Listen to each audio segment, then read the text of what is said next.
Мұхтар Әуезовтің Абай жолы роман эпопеясы әдебиет тарихына қосылған үздік туынды ретінде дүниежүзілік әдеби әлемде тиісті бағасын алған.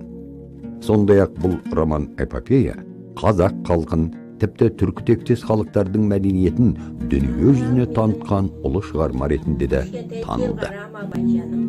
Әжесі Зере мен шешесі Ұлжанның қоңыр үнмен ықыластана айтатын ертегі қиссалары сәби Абайдың ұшқыр қиялына қанат бітіріп, балаң ойын шарықтататын. Ертеде ешкі жүні көрді, қырғаулы қызыл екен, құйрық жүні ұзын екен.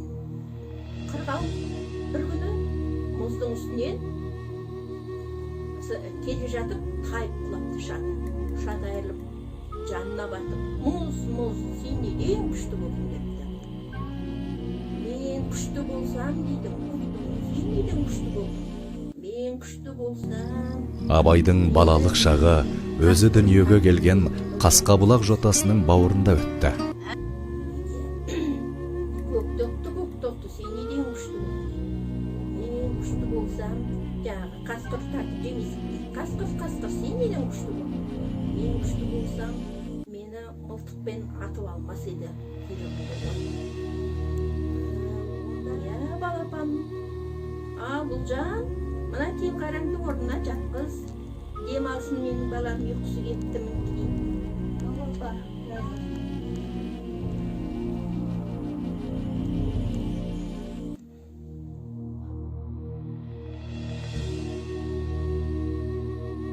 Әже, Абай атамыз Ескендір поэмасынан не ескендір? Я, құлындарым, биыл Абай атамыздың, адамзаттың Абайының, Хакім Абайдың 175 жылдығы бүкіл ел болып, жұрт болып, дүниежүзі тойлап жатыр, атап өтіп жатыр. Біз Абай аталарың біздің шамшырағымыз. Қаншама туындыларын оқып, әндерін айтып, қара сөздерін жаттап, жақсы жолда өсіп Ескендір поэмасын басын жақсы оқыдық қой, туындарым. Енді жағы дүниежүзін жаулаған Македония патшаның көзі тоймады. Жағы бір керемет шаһарға келіп, қақпаны аша алмайды, қаншама әскер болса да. Қамалдың есігі ашылмайды, бірақ қамалдың қоршауынан бір қу бас сүйекті лақтырып тастайды ғой. Бұл бас сүйек неге лақтырды, бұл не нәрсе деп жаңағы таң қалып, жұмбағын шеше алмай сөйтеді. Содан бір патша Аристотель хакімге келеді. Содан айтады, мына сүйек қазынаның бәрі жеңді, жағы сүйекті таразыға салады.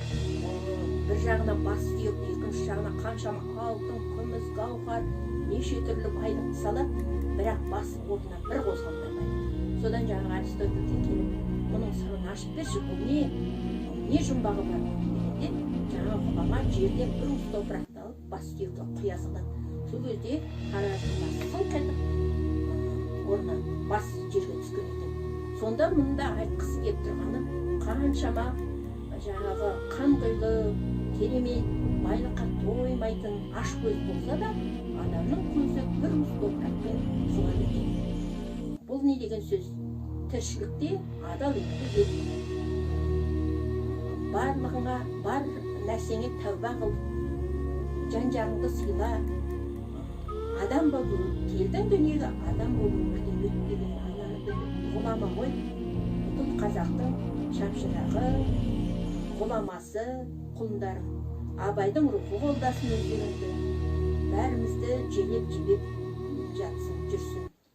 Бойдағы мінді санасам, тау тасынан аз емес, жүрегімді байқасам, енедейін таз емес. Мақтан сүйгіш қызғаншақ адам екен. Филипп өлді, Ескендір патша болды, жасы әрең 21-ге толды. Өз жұрты аз көрініп, көршілерге көз алартып қарады.